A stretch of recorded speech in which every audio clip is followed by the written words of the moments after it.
तो नमस्कार दोस्तों, कैसे हैं आप सब। उम्मीद करते हैं कि अच्छे होंगे और घर पे रहकर स्वस्थ रह रहे होंगे। आज थंबनेल से आप लोग पता है, वैसे भी आपको हम बताए थे कि हम लोग इस 13वां लेसन में शायद हम लोग को एक से ज़्यादा वीडियो पढ़ना पड़ेगा। तो इससे पहले वाले वीडियो को अगर आपने नहीं देखा है तो आप हमारे प्लेलिस्ट में जाकर उस वीडियो को देख सकते हैं। इसके अतिरिक्त हमने पहले वीडियो में जो पढ़ा है उसका थोड़ा सा हम रिकॉल करेंगे। यह चैप्टर जो था महात्मा गांधी से संबंधित है और सबसे पहले हमने महात्मा गांधी की जीवनी पढ़ी थी कि उनका जन्म 2 अक्टूबर 1869 को हुआ था।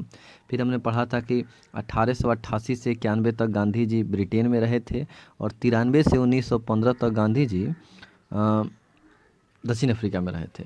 1906 में वहीं पे उन्होंने पहली बार सत्याग्रह का प्रयोग किया था और उनके साथ वो जो घटना हुई थी ट्रेन वाली, वो मेरिट्सबर्ग नामक स्टेशन पर हुई थी। फिर हमने यह देखा था कि गांधी जी 9 जनवरी 1915 को भारत आते हैं और अपना राजनीतिक गुरु गोपाल कृष्ण गोखले को मानते हैं। गोपाल कृष्ण गोखले उन्हें भारत भ्रमण और एक आश्रम की स्थापना का संदेश देते हैं। 1916 में गांधी जी साबरमती आश्रम की स्थापना करते हैं और 1916 के कांग्रेस के लखनऊ अधिवेशन में राजकुमार शुक्ल से मुलाकात होती है, जो चंपारण आने का निमंत्रण देते हैं। 1917 में गांधी जी चंपारण सत्याग्रह करते हैं। 1918 में गांधी जी अहमदाबाद मिल मजदूर आंदोलन का नेतृत्व करते हैं और 1919 में खिलाफत आंदोलन होता है। यह भारत के मुसलमानों द्वारा शुरू किया गया आंदोलन था, जिसे बाद में गांधी जी मुख्य नेता बन गए। फिर 1920 में आता है असहयोग आंदोलन। असहयोग आंदोलन सफल हो पाता अगर चौरी चौरा कांड की घटना नहीं हुई रहती। चौरी चौरा कांड 5 फरवरी 1922 को होता है, जिसके तहत 22 पुलिसकर्मियों को जिंदा जला दिया जाता है। चौरी चौरा कांड के एक हफ्ते बाद यानी 5 फरवरी के बाद 12 फरवरी जब आता है तो असहयोग आंदोलन को गांधी जी पूरी तरह से स्थगित कर देते हैं। फिर असहयोग आंदोलन को बंद कर दिया जाता है। इसी से कुछ लोग नाराज होकर कांग्रेस छोड़ देते हैं। उनमें मोतीलाल नेहरू, चित्तरंजन दास जैसे नेता प्रमुख थे और अपने लिए एक नई पार्टी बनाते हैं जिसका नाम था स्वराज पार्टी। इलाहाबाद में स्वराज पार्टी चुनाव लड़ती है, सब कुछ सही चल रहा होता है। तब तक 1925 में चित्तरंजन दास की मृत्यु हो जाती है और उनकी मृत्यु के बाद कांग्रेस में पुनः स्वराज पार्टी का 1926 में विलय हो जाता है। आज हम लोग इससे आगे की कहानी पढ़ेंगे। लोग देखिए, लिखा है कि 1925 में केशव बलराम हेडगवार, या फिर कहीं कहीं लिखा रहेगा केबी हेडगवार। तो 1925 में केशव बलराम हेडगवार ने या फिर केबी हेडगवार ने नागपुर में, महाराष्ट्र में पड़ता है नागपुर में आरएसएस यानी राष्ट्रीय स्वयंसेवक संघ की स्थापना की थी। यह क्वेश्चन बहुत अच्छा है, बार बार पूछा भी जाता है। और चूंकि भाजपा की सरकार है केंद्र में और कहा जाता है कि भाजपाई बनना है तो पहले आप आरएसएस को ज्वाइन कीजिए, या फिर भाजपा के जितने भी मंत्री या बड़े बड़े लोग हैं वो आरएसएस से गुजर कर ही उतने बड़े पद पर पहुंचते हैं। तो इसको आप प्राथमिक विद्यालय कह सकते हैं भाजपा की। तो अब देखिए, कम्युनिस्ट पार्टी का नाम आपने सुना होगा। कम्युनिस्ट पार्टी दो प्रकार की है। सबसे पहले कम्युनिस्ट पार्टी की स्थापना दूसरे देश में हुई थी 1920 में, और फिर हुई थी भारत में। पहले देखिए, लिखा है कि 1925 में सत्यभक्त ने कानपुर में भारतीय कम्युनिस्ट पार्टी अर्थात कम्युनिस्ट पार्टी ऑफ इंडिया अर्थात सीपीआई की स्थापना की थी। परंतु इससे पूर्व 1920 में ही कम्युनिस्ट पार्टी की स्थापना एम एन राय द्वारा रूस के ताशकंद में की गई थी। तो दोनों में अंतर क्या है? देखिए, एक की स्थापना हो रही है 1920 में, जबकि दूसरे की स्थापना हो रही है 1925 में। 1920 वाला हो रहा है रूस के ताशकंद में, जबकि 1920 वाला हो रहा है 1925 वाला हो रहा है भारत में। नागपुर में से स्थापना हुआ था इसका, भारत में। अगर यह पूछा कानपुर में, अगर यह पूछा जाए कि भारतीय कम्युनिस्ट पार्टी और कम्युनिस्ट पार्टी, तो केवल कम्युनिस्ट पार्टी रहे तब हमारा आंसर होगा 1920, और अगर भारतीय कम्युनिस्ट पार्टी रहे तब हम लोग का आंसर होगा 1925। तो आप ध्यान रखेंगे 1920 में कम्युनिस्ट पार्टी बनी थी, तो पहले कम्युनिस्ट तब भारतीय कम्युनिस्ट, पहले 20 तब 25। 20 वाला व्यक्ति रूस के ताशकंद में किया था एम एन राय। विदेशी नाम थोड़ा सा दिख रहा है आपको, तो अंग्रेजी नामों से स्टार्ट है तो विदेश से शुरू हुआ। सत्यभक्त, भारत के लोग सत्य ज़्यादा बोलते हैं, तो भारतीय कम्युनिस्ट पार्टी की स्थापना किसने की थी? तो सत्यभक्त ने। तो दोनों क्लियर हो गया। 1920 में कम्युनिस्ट पार्टी, जबकि 1925 में भारतीय कम्युनिस्ट पार्टी की स्थापना हुई। बारदोली सत्याग्रह, एक हमने चंपारण सत्याग्रह पढ़ा था जो गांधी जी के नेतृत्व में हुआ था। गुजरात के बारदोली नामक स्थान पर 1928 में गुजरात में बारदोली की महिलाओं ने बारदोली सत्याग्रह के दौरान ही सरदार वल्लभ भाई पटेल को सरदार की उपाधि दी थी। बारदोली सत्याग्रह का नेतृत्व मुख्य रूप से सरदार भाई वल्लभ पटेल कर रहे थे और यह भी किसानों से जुड़ा हुआ आंदोलन था। तो बारदोली आंदोलन के दौरान जो महिलाएं थी उन्होंने वल्लभ भाई पटेल को सरदार की उपाधि दी थी और वहीं से सरदार वल्लभ भाई पटेल ये कहे जाने लगे। तो अगर पूछा जाए कि सरदार वल्लभ भाई पटेल को सरदार की उपाधि कहाँ की महिलाओं ने दी थी, तो बारदोली की महिलाओं ने। और कब दी थी, तो 1928 के बारदोली सत्याग्रह में। तीनों रिकॉल कर लेते हैं लोग। आरएसएस की स्थापना 1925 में, 1920 में कम्युनिस्ट पार्टी, 25 में भारतीय कम्युनिस्ट पार्टी, एमएन राय द्वारा कम्युनिस्ट पार्टी और सत्यभक्त द्वारा भारतीय कम्युनिस्ट पार्टी। बारदोली सत्याग्रह 28 में, जिन्होंने गुजरात की महिलाओं ने सरदार वल्लभ भाई पटेल को सरदार की उपाधि दी। नेक्स्ट टॉपिक पर आते हैं लोग। देखिए, असहयोग आंदोलन जो एक राष्ट्र आंदोलन था, उसके बाद भारत में अगर कोई बड़ा आंदोलन हुआ वो था सविनय अवज्ञा आंदोलन 1930 में। पूरे 10 साल लग गए असहयोग आंदोलन के बाद ऐसा आंदोलन शुरू होने में। इसके पीछे के कारण क्या थे? बहुत सारे कारण थे, जैसे कि पहला कारण और सबसे शुरुआत माना जाता है साइमन कमीशन को। होता यह है कि पहले कहानी बताते हैं आपको कि 1919 में जब रॉलेट एक्ट को लाया गया था और उसके रॉलेट एक्ट के बाद जालियांवाला बाग हत्याकांड हो जाता है और उसी समय एक नया कानून भारत में आता है जिसका नाम था 1919 में मॉन्टेग्यू चेम्सफोर्ड सुधार। 1919 के मॉन्टेग्यू चेम्सफोर्ड सुधार में कहा गया कि अब अगला जो भी कानून आएगा वो 10 वर्षों बाद आएगा। इससे पहले भारत में कोई भी कानून नहीं लाया जाएगा, तो आप लोग निश्चिंत रहें। परंतु अंग्रेजों ने अपनी बात को कायम नहीं रहे। उन्होंने 1927 में ही साइमन कमीशन का गठन किया, जिसके अध्यक्ष थे सर जॉन साइमन, जिसका उद्देश्य था भारत में संवैधानिक सुधार करना, यानी भारतीय संविधान में कुछ कानूनों को सुधारना। परंतु इसका विरोध होने लगा। विरोध होने के कई कारण थे। सबसे पहला कारण तो यही था कि इसके सभी के सभी सदस्य अंग्रेज थे, इसीलिए इसका नाम वाइट कमीशन भी पड़ा। तो पूछा जाए कि साइमन कमीशन का गठन कब हुआ था, तो 1927 में। शायद इसमें छूट गया है। अगर यह पूछा जाए कि साइमन कमीशन के अध्यक्ष कौन थे, तो sir John Simon. Simon commission में कितने सदस्य थे? 7, और सातों के सातों अंग्रेज थे, इसीलिए इसे वाइट कमीशन भी कहा जाता है। देखिए, 1927 में साइमन कमीशन भारत बना था, लेकिन 3 फरवरी 1928 को साइमन कमीशन भारत आया था। दोनों डेट आपको याद करना है। साइमन कमीशन का गठन कब हुआ, तो 1927 में, और साइमन कमीशन कब भारत आया, तो 3 फरवरी 1928 को मुंबई में पहली बार साइमन कमीशन के लोग कानून बनाकर भारत आए थे, जिसमें 7 सदस्य थे, सातों के सातों अंग्रेज थे। इसीलिए इसका विरोध हो रहा था, जिसे वाइट कमीशन भी कहा जाता है, चूँकि अंग्रेज गोरे होते हैं। लाहौर में साइमन कमीशन का विरोध कर रहे थे लाला लाजपत राय। तभी पुलिस ने लाठीचार्ज का आदेश दे दिया। काफ़ी लाठियाँ बरसाईं और लाला लाजपत राय के माथे पर ज़्यादा लाठी लग गई, जिससे उनकी मृत्यु हो गई। लाला लाजपत राय की मृत्यु लाठीचार्ज करने वाले पुलिस अधिकारी सैंडर्स थे। सैंडर्स ने उस भीड़ पर लाठीचार्ज कराने का आदेश दिया था और खुद लाठी लेकर मारना शुरू किया था। इसीलिए सैंडर्स की हत्या कर दी गई। 30 अक्टूबर 1928 को भगत सिंह, सुखदेव और राजगुरु ने लाहौर में गोली मारकर सैंडर्स की हत्या कर दी और इसी कारण इन तीनों को फांसी भी मिली थी बाद में। तो देखिए, साइमन कमीशन भारत आता है, इसका विरोध होने लगता है। विरोध के कई कारण थे, जैसे सभी के सभी सदस्य अंग्रेज थे, इसे वाइट कमीशन कहा गया, या फिर यूँ कहा गया था कि 10 साल बाद आएगा, लेकिन 10 साल पहले कानून आ गया, इसलिए इसका और विरोध होने लगा। इसमें विरोध कर रहे थे लाला लाजपत राय जब, तब पुलिस ने लाठी चार्ज कर दिया। सैंडर्स ने लाठी चलाने का आदेश दे दिया, इस कारण लाला लाजपत राय की तुरंत मृत्यु हो गई। तो 30 अक्टूबर 1928 को भगत सिंह, सुखदेव और राजगुरु ने मिलकर सैंडर्स की हत्या कर दी। अगले टॉपिक पर आते हैं। साइमन कमीशन के विरोध करने पर भारतीयों को संविधान बनाने की चुनौती दे दी गई। अब साइमन कमीशन का पूरे भारत में विरोध होने लगा, तो अंग्रेजों ने कहा कि अगर आपको इतना ही अपने आप पर भरोसा है तो क्यों नहीं आप लोग अपने लिए खुद का एक संविधान बनाते हैं लोग। अंग्रेजों ने ऐसी बात कही, जिसे अंग्रेजों से भारतीयों ने स्वीकार कर लिया। 1928 में दिल्ली के एक सर्वदलीय सम्मेलन का आयोजन किया गया। सर्वदलीय बैठक बुलाई जाती है जिसमें सभी दलों के लोग शामिल होते हैं 1928 में, जिसकी अध्यक्षता मोतीलाल नेहरू ने की। और उन्होंने एक नेहरू रिपोर्ट बनाई, या फिर कहें कि संविधान का एक प्रारूप तैयार किया, परंतु इस नेहरू रिपोर्ट को अंग्रेजों ने अस्वीकृत कर दिया, फाड़ दिया, जला दिया। तो नेहरू रिपोर्ट का अस्वीकृत होना भी सविनय अवज्ञा आंदोलन का कारण बना।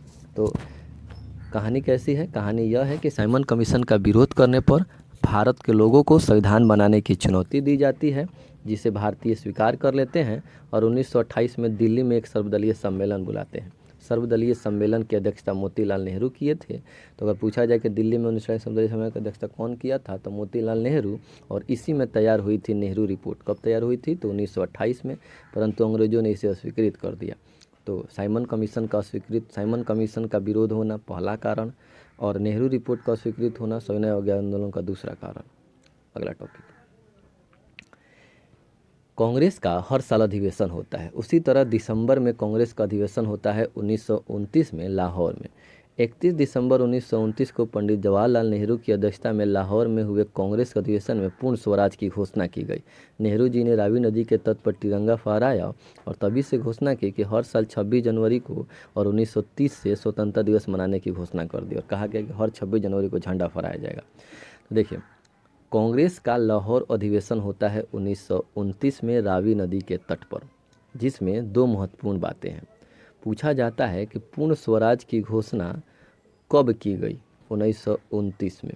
किसने की? पंडित जवाहरलाल नेहरू ने। कहाँ की? लाहौर अधिवेशन में। किस नदी के तट पर लाहौर अधिवेशन हुआ था? तो रावी नदी के तट पर। अर्थात फिर से दोहराते हैं, पूर्ण स्वराज की घोषणा कब की गई? 1929 में। किसने की? नेहरू जी ने। कहाँ की? लाहौर अधिवेशन में। और लाहौर अधिवेशन किस नदी के तट पर हुआ था? तो रावी नदी के तट पर। और झंडा फहराया गया इसी तारीख, और उसी साल घोषणा कर दी गई कि हर 26 जनवरी को स्वतंत्रता दिवस मनाया जाएगा, और इसकी शुरुआत 1930 से कर दी गई। नेक्स्ट, सविनय अवज्ञा आंदोलन को शुरू करने से पूर्व गांधी जी ने अपने 11 सूत्री मांगों को अंग्रेजों के समक्ष रखा, परंतु अंग्रेजों ने उसे भी अस्वीकृत कर दिया। अब देखिए, एक ऐसी परिस्थिति बन रही थी जिसके तहत आंदोलन शुरू करना आवश्यक हो गया। जैसे साइमन कमीशन का आना सविनय अवज्ञा आंदोलन का पहला कारण हमने पढ़ा। इसके बाद नेहरू रिपोर्ट का स्वीकृत होना सविनय अवज्ञा आंदोलन का तीसरा कारण हमने पढ़ा। पूर्ण स्वराज की मांग जवाहरलाल नेहरू द्वारा करना सविनय अवज्ञा आंदोलन का तीसरा चौथा कारण हो गया। सविनय अवज्ञा आंदोलन शुरू करने से पूर्व गांधी जी ने अपनी 11 सूत्री मांगों को रखा, परंतु अंग्रेजों ने उसे भी मानने से इनकार कर दिया। इसलिए सविनय अवज्ञा आंदोलन शुरू करना गांधी जी द्वारा एकदम आवश्यक हो गया। अब गांधी जी करते क्या हैं, देखिए। अंततः 12 मार्च 1930 को दांडी यात्रा शुरू होती है। गांधी जी 78 अनुयायियों को लेकर साबरमती आश्रम, जो उनका मुख्य आश्रम था, वहां से दांडी तक पैदल यात्रा करते हैं।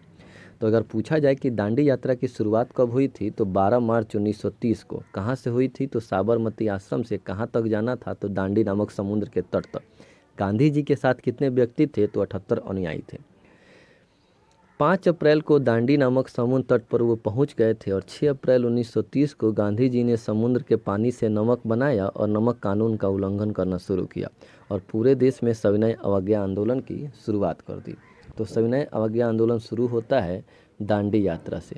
अगर पूछा जाए दांडी यात्रा, तो उसकी कहानी आप देखिए, याद रखेंगे।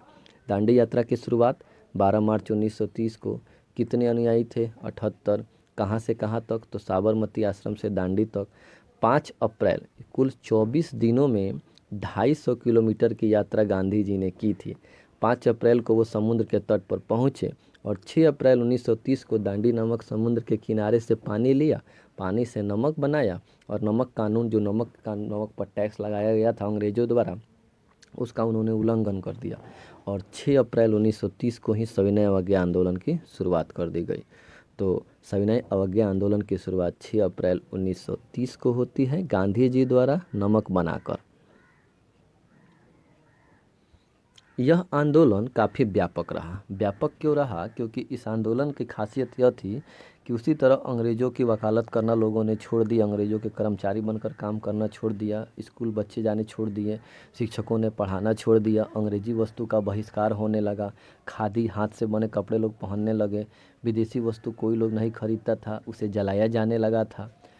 एक और घटना विश्व स्तर पर इसी समय हुई थी, वो थी 1929 की आर्थिक मंदी। अमेरिका से इसकी शुरुआत हुई थी और आर्थिक मंदी का प्रभाव अमेरिका के साथ साथ विश्व के अन्य देशों में भी पड़ा था। चूँकि अमेरिका का व्यापार सभी देशों से होता था, तो अमेरिका को अगर गरीबी बेरोजगारी बढ़ती थी तो उसका प्रभाव ब्रिटेन में भी पड़ता था, भारत में भी पड़ता था। तो इतने सारे से तो इंग्लैंड पर प्रभाव पड़ ही रहा था, साथ ही सविनय अवज्ञा आंदोलन से ही इंग्लैंड की आर्थिक स्थिति अब डामाडोल होने लगी, खराब होने लगा।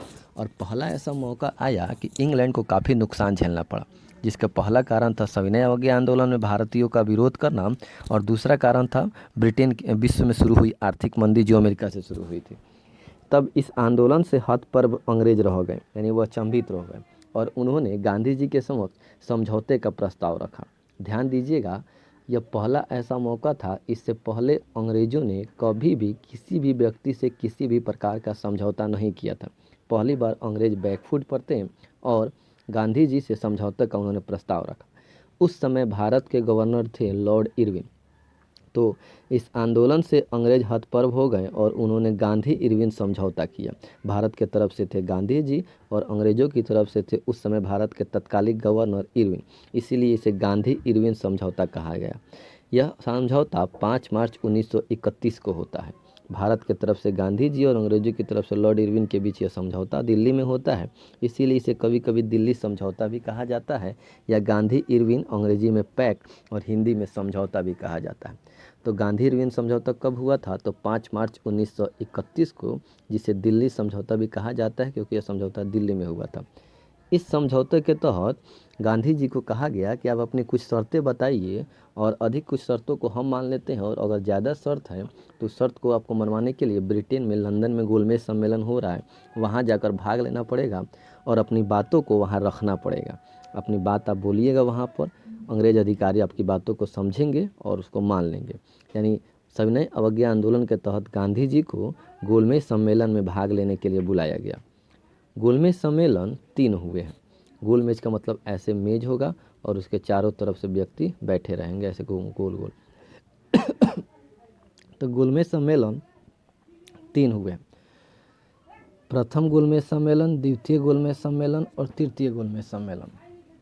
प्रथम गोलमेज सम्मेलन 30 में, दूसरा गोलमेज सम्मेलन 31 में और तीसरा गोलमेज सम्मेलन 32 में हुआ था। याद रखेंगे, 3 गोलमेज सम्मेलन हुए हैं, प्रथम, द्वितीय, तृतीय, 30, 31, 32। आसान सा डेट है, 1930, 1931, 1932। प्रथम गोलमेज सम्मेलन और तृतीय गोलमेज सम्मेलन के बीच में 2-3 घटनाएं हैं। जैसे वह कौन सा ऐसा गोलमेज सम्मेलन था जिसमें गांधी जी ने भाग लिया था? तो अब ध्यान रखेंगे कि दूसरा जो गोलमेज सम्मेलन था उसमें गांधी जी ने भाग लिया था। क्यों? क्योंकि गांधी इरविन समझौता 1931 में हुआ था, तो गांधी जी तो 31 में ही जाएंगे। तो गांधी जी किस गोलमेज सम्मेलन में भाग लिए थे? तो केवल और केवल द्वितीय गोलमेज सम्मेलन में। वह कौन सा ऐसा व्यक्ति था जिसने तीनों गोलमेज सम्मेलन में भाग लिया था? भीमराव अंबेडकर ही वो व्यक्ति थे जिन्होंने तीनों गोलमेज सम्मेलन में भाग लिया था। तो गोलमेज सम्मेलन से इतने ही सवाल बनते हैं। 3 गोलमेज सम्मेलन, प्रथम, द्वितीय, तृतीय, 30, 31, 32। गांधी जी दूसरे में शामिल हुए और भीमराव अंबेडकर तीनों गोलमेज सम्मेलन में शामिल हुए थे। अब देखिए, गांधी जी गोलमेज सम्मेलन में भाग लेने के लिए चले गए लंदन। लंदन जाते हैं, वहाँ देखते हैं कि इनके जैसे बहुत सारे गुलाम देश से अर्थात उपनिवेशों देश से अपने अपने प्रतिनिधि आए हुए हैं, अपने अपने क्षेत्र, अपने अपने जाति, अपने अपने देश का नेतृत्व कर रहे हैं। वहाँ वो देखे कि खाली हल्ला हो रहा था, शोरगुल ज़्यादा हो रहा था, पेपर बेकार में फेंके जा रहे थे। एक व्यक्ति बीच में बैठ गया था, अंग्रेज़ों का अधिकारी, वो किसी की बात इधर सुनता था, किसी की बात उधर सुनता था। गांधी जी वहाँ जाकर काफ़ी निराश हुए और उन्हें यह बात समझ में आ गई कि अंग्रेज़ों ने उनके साथ छल किया है, धोखे से उन्हें लंदन भेज दिया और आंदोलन को बीच में बंद करा दिया। खैर, गांधी जी उनको वहाँ कोई सफलता नहीं मिलती है और वो वापस चले आ रहे होते हैं। इसी बीच 23 मार्च 1931 को भगत सिंह, सुखदेव और राजगुरु को फांसी भी दे दी गई थी। सैंडर्स की हत्या उन्होंने की थी, असेंबली में बम फेंका था। तो 23 मार्च 1931 को भगत सिंह, सुखदेव और राजगुरु को फांसी भी दे दी गई। गांधी जी ठगे महसूस होते हुए भारत आते हैं और दोबारा सविनय अवज्ञा आंदोलन शुरू करने की कोशिश करते हैं, जिसे उन्होंने 5 मार्च 1931 को गांधी इरविन समझौते के तहत बंद कर दिया था। पुनः दोबारा शुरू करने की कोशिश करते हैं, परंतु इसमें पहले जैसा उत्साह नहीं रहा। अंततः 1934 में सविनय अवज्ञा आंदोलन गांधी जी को पूरी तरह से समाप्त करना पड़ा और यह आंदोलन बिना किसी ठोस निर्णय के समाप्त हो गया। तो ये रहा हमारा सविनय अवज्ञा आंदोलन। कहानी कुछ इस प्रकार से थी कि सविनय अवज्ञा आंदोलन के बहुत सारे कारण थे, जैसे साइमन कमीशन का आना 3 फरवरी 1928 को, जिसे वाइट कमीशन भी कहा गया। इसमें 7 सदस्य थे, 7 अंग्रेज थे, इसलिए विरोध हो रहा था। दूसरा कारण था क्या? नेहरू रिपोर्ट का स्वीकृत होना, जो 1928 में तैयार हुआ था मोतीलाल नेहरू के द्वारा सर्वदलीय सम्मेलन में दिल्ली में। तीसरा कारण क्या था? तीसरा कारण यह था कि अंग्रेज़ों के समक्ष गांधी जी ने कई प्रस्ताव रखे, परंतु अंग्रेज़ों ने उसे मानने से इनकार कर दिया। चौथा कारण आप यह कह सकते हैं विश्वव्यापी आर्थिक मंदी था। पांचवा कारण पूर्ण स्वराज की मांग जवाहरलाल नेहरू ने की, परंतु उसे भी नहीं माना गया। अंततः दांडी यात्रा होती है 12 मार्च 1930 को 78 व्यक्तियों के साथ। 5 अप्रैल को वो पहुंचते हैं 5 अप्रैल को पहुंचते हैं दांडी नामक समुद्र तट पर और 6 अप्रैल 1930 को सविनय अवज्ञा आंदोलन शुरुआत होता है, लेकिन 5 मार्च 1931 को गांधी इरविन समझौते के तहत उसे समाप्त कर दिया जाता है। इस प्रकार गांधी जी गोलमेज सम्मेलन में भाग लेने के लिए जाते हैं। तीनों गोलमेज सम्मेलन में वो दूसरे में शामिल हुए, निराशा ही हाथ लगी। अंततः 1934 में सविनय अवज्ञा आंदोलन पूरी। तो आगे लिखा है कि 1935 में सविनय अवज्ञा आंदोलन के परिणाम के तहत भारत सरकार अधिनियम पारित हुआ था। चूँकि हमने देखा था कि 1930 से लेकर 1934 तक सविनय अवज्ञा आंदोलन चला। सविनय अवज्ञा आंदोलन की समाप्ति के बाद 1935 में यह परिणाम निकलकर सामने आता है कि भारत सरकार अधिनियम या भारत शासन अधिनियम 1935 पारित होता है। इसकी प्रमुख बातें क्या थी? तो इसे सबसे इम्पोर्टेंट इसलिए भी बन जाता है क्योंकि भारत शासन अधिनियम 1935 आज के हमारा जो वर्तमान संविधान है उसका 75% हिस्सा भारत शासन अधिनियम 1935 से ही लिया गया है।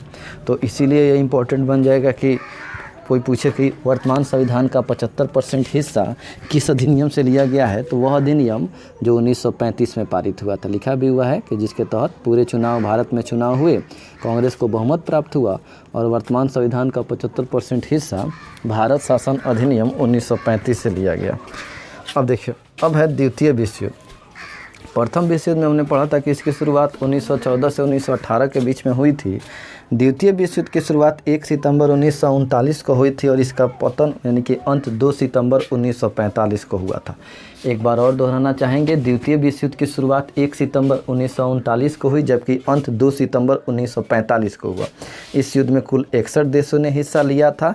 यह युद्ध भी मित्र राष्ट्र के द्वारा जीता गया। इस युद्ध का तत्कालिक कारण क्या था? तो इस युद्ध का तत्कालिक कारण था जर्मनी का पोलैंड पर आक्रमण करना।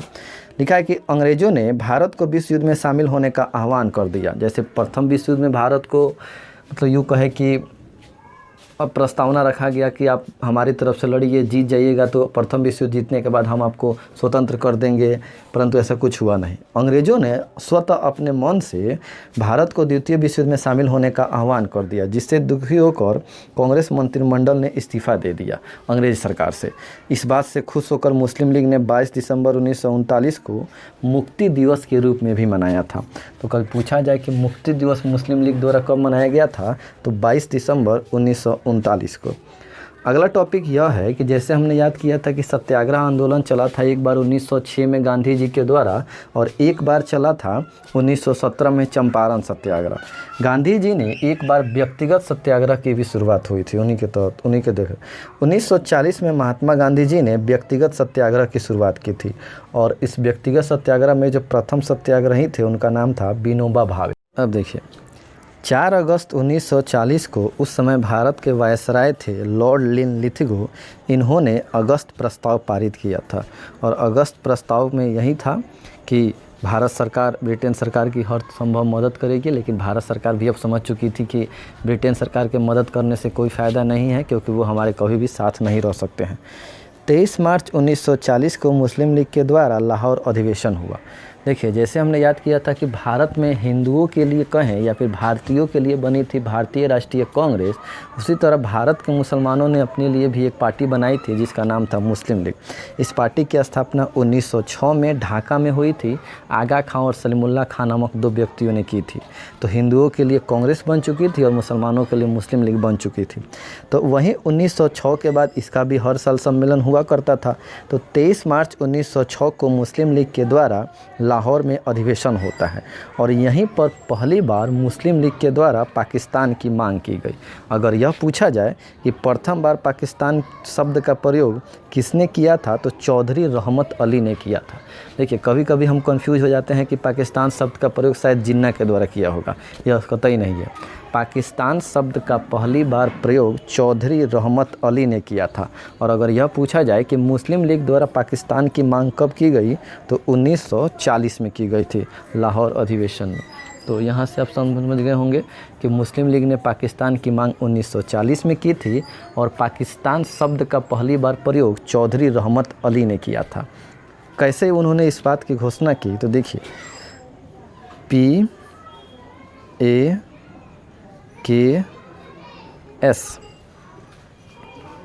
पंजाब, अफ़गानिस्तान, कश्मीर, सिंध, ये 4 एरिया थे जो मुस्लिम बहुल इलाके थे। यानी इन चारों एरिया में मुसलमानों की संख्या ज़्यादा हुआ करती थी। इसी कारण से इन्हीं चारों से तो पंजाब, अफ़गानिस्तान, कश्मीर, सिंध, पाक शब्द पहली बार निकल कर सामने आया। और जिस तरह हिंदू के लिए हिंदुस्तान था, उसी तरह पाक से पाकिस्तान बना हुआ है, जिसका पहली बार प्रयोग चौधरी रहमत अली ने किया था। आते हैं लोग अब क्रिप्स प्रस्ताव या क्रिप्स मिशन पर।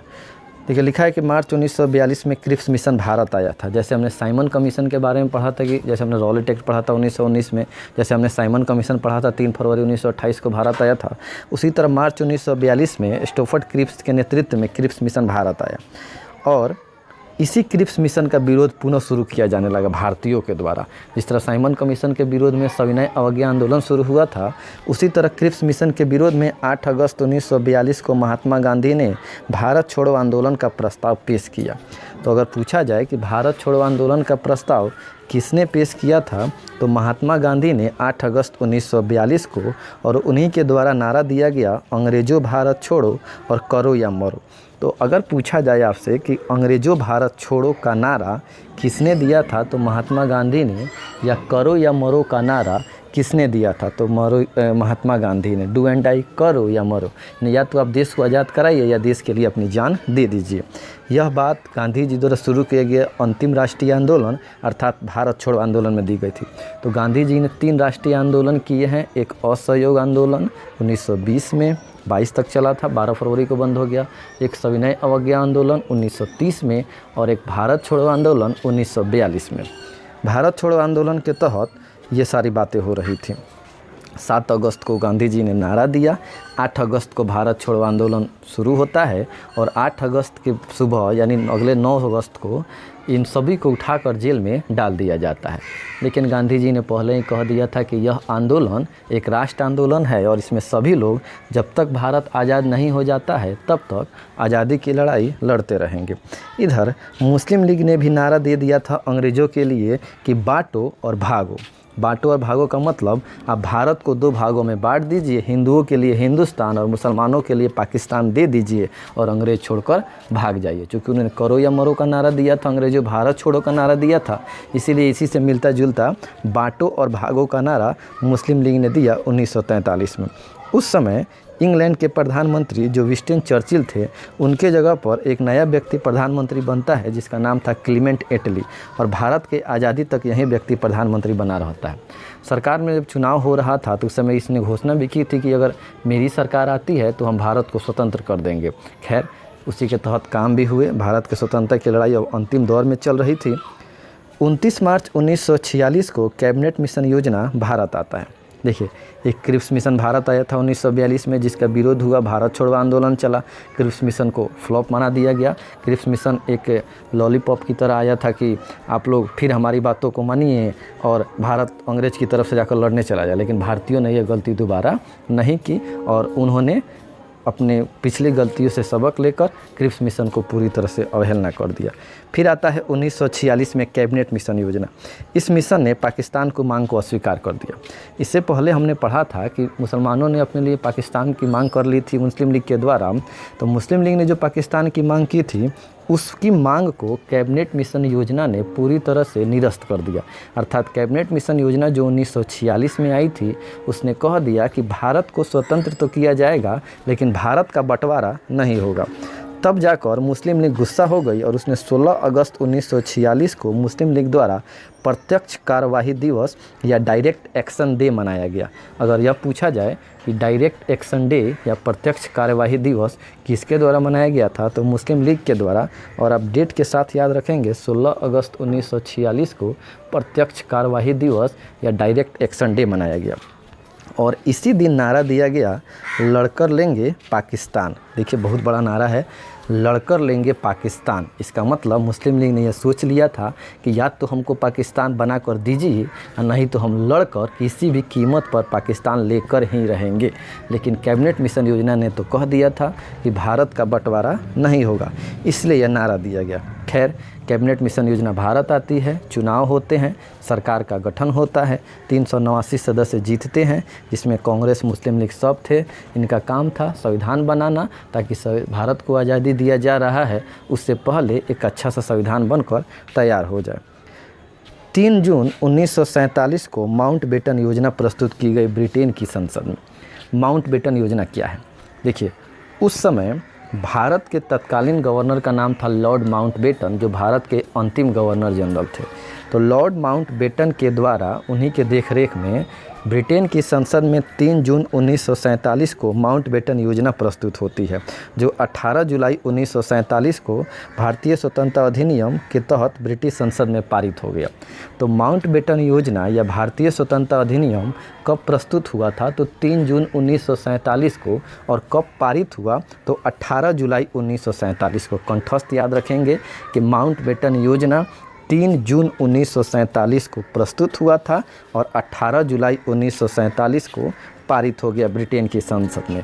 और इसी अधिनियम के तहत भारत को 15 अगस्त को और ब्रिटेन को 14 भारत को 15 अगस्त को और पाकिस्तान को 14 अगस्त को स्वतंत्रता प्रदान कर दी गई और भारत और पाकिस्तान का बंटवारा कर दिया गया।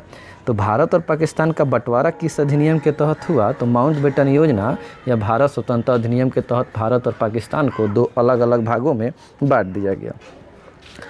देखिए, कुछ अंतिम टॉपिक लिखा है कि स्वतंत्र भारत के, यानी जब भारत आज़ाद हो जाता है उसके पहले गवर्नर जनरल बनते हैं लॉर्ड माउंटबेटन। चूँकि उन्हीं के समय भारत आज़ाद हुआ था तो गवर्नर जनरल यहीं बने रहे। लेकिन इसके बाद उसी समय भारत के प्रधानमंत्री बना दिए जाते हैं पंडित जवाहरलाल नेहरू। चूँकि कैबिनेट मिशन योजना के तहत इनका चुनाव हुआ था तो अंतरिम मंत्रिमंडल में यह शामिल थे। कैबिनेट मिशन योजना के बारे में हम लोग अगले टॉपिक में पढ़ेंगे लोग। पाकिस्तान के प्रथम गवर्नर बनते हैं मोहम्मद अली जिन्ना, जबकि प्रधानमंत्री बनते हैं लियाकत अली खान। तो भारत के गवर्नर कौन थे? Lord Mountbatten. पाकिस्तान के गवर्नर कौन थे? मोहम्मद अली जिन्ना। भारत के प्रधानमंत्री पंडित जवाहरलाल नेहरू, जबकि पाकिस्तान के प्रधानमंत्री लियाकत अली खान बनते हैं। अब आते हैं लोग भारत पर। स्वतंत्र भारत के प्रथम गवर्नर जनरल पूछा जाए जो कि भारतीय थे या अंतिम गवर्नर जनरल, वो थे सी राजा गोपालाचारी या चक्रवर्ती राजा गोपालाचारी। अंतिम में महात्मा गांधी से ही ये चैप्टर शुरू हुआ था और उन्हीं पर समाप्त होगा। जब पूरे भारत में आज़ादी की लड़ाई की अंतिम घड़ी चल रही थी उस समय जो प्रत्यक्ष कार्यवाही दिवस आपको अभी हम बताए हैं 16 अगस्त 1946 को जो शुरू हुआ, उस कार्यवाही दिवस के तहत भारत में दंगे शुरू हो गए। क्योंकि उन्होंने कहा था लड़कर लेंगे पाकिस्तान, तो मुस्लिम बहुल इलाकों में मुसलमानों के द्वारा और हिंदू बहुल इलाकों में हिंदुओं के द्वारा दंगा होने लगा। हिंदू मुस्लिम में लड़ाई होने लगी, हिंदू मुस्लिम को मारने लगे, मुस्लिम हिंदू को मारने लगे। इसी दंगे को शांत कराने में गांधी जी ने अपनी बहुत महत्वपूर्ण भूमिका निभाई। वो कई बार उस क्षेत्र का दौरा किए, कलकत्ता गए, असम गए, सिंध गए, पाकिस्तान गए, ताकि किसी भी कीमत पर जो दंगे को रोका जाए। धीरे धीरे गांधी जी का प्रभुत्व भी थोड़ा सा कम हो रहा था।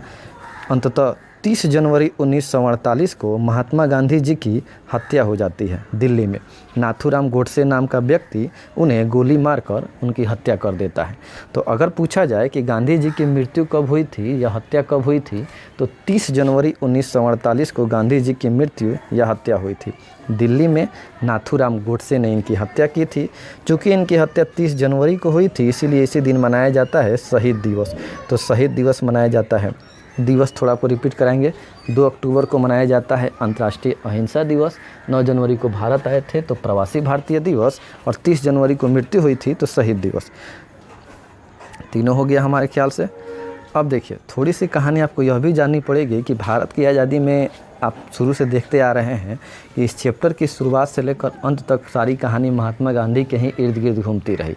तो बहुत अच्छा और बहुत महत्वपूर्ण योगदान रहा गांधी जी का। दूसरी पृष्ठभूमि यह कहती है कि अंग्रेज़ों को भारत को छोड़ना कुछ उनकी मजबूरी भी बन गई थी, जिसके 2 विश्व स्तर पर बड़े कारण थे। द्वितीय विश्व युद्ध जो 1939 में शुरू हुआ था और 1945 में ख़त्म हुआ था, उस युद्ध को लड़ते लड़ते इंग्लैंड की आर्थिक स्थिति काफ़ी ख़राब हो चुकी थी। आर्थिक स्थिति खराबी होने से उसके यहाँ गरीबी और बेरोजगारी बढ़ रही थी। अब उसके पास इतने पैसे नहीं बचे थे कि वो अपने उपनिवेशों का रख रखाव और देख रेख कर सके। उपनिवेशों को स्वतंत्र करना उसके लिए मजबूरी बन चुकी थी। इसके अतिरिक्त विश्व स्तर पर उसने अपने चुनाव से पहले क्लीमेंट एटली ने घोषणा कर दी थी कि अगर हमारी सरकार आती है तो हम भारत को स्वतंत्र कर देंगे। हुआ भी यह। तो ये विश्व स्तर पर की घटना थी जिसने भारत को आज़ादी दिलाने में महत्वपूर्ण भूमिका निभाई। और भारत में गांधी जी, भारतीय राष्ट्रीय कांग्रेस, भगत सिंह, सुखदेव, राजगुरु, इन सारे लोगों का भी बहुत बड़ा योगदान रहा। जवाहरलाल नेहरू, फिर आप अबुल कलाम आज़ाद को ले लीजिए, ये सारे लोगों ने काफ़ी महत्वपूर्ण भूमिका निभाई। तब जाकर भारत 15 अगस्त 1947 को स्वतंत्र हो पाया। यह चैप्टर यहीं पर समाप्त होता है। आई होप आपको यह चैप्टर बहुत अच्छे से समझ में आया होगा। फिर भी कोई दिक्कत हो तो कमेंट करके अवश्य बताएं, और तब तक के लिए अपने घर पर रहें, खुश रहें, स्वस्थ रहें। हम लोग मिलते हैं अगले चैप्टर में। अब हमारा इस चैप्टर समाप्ति के बाद केवल 2 ही चैप्टर बचे हैं, वो भी जल्दी समाप्त हो जाएंगे। तो धन्यवाद।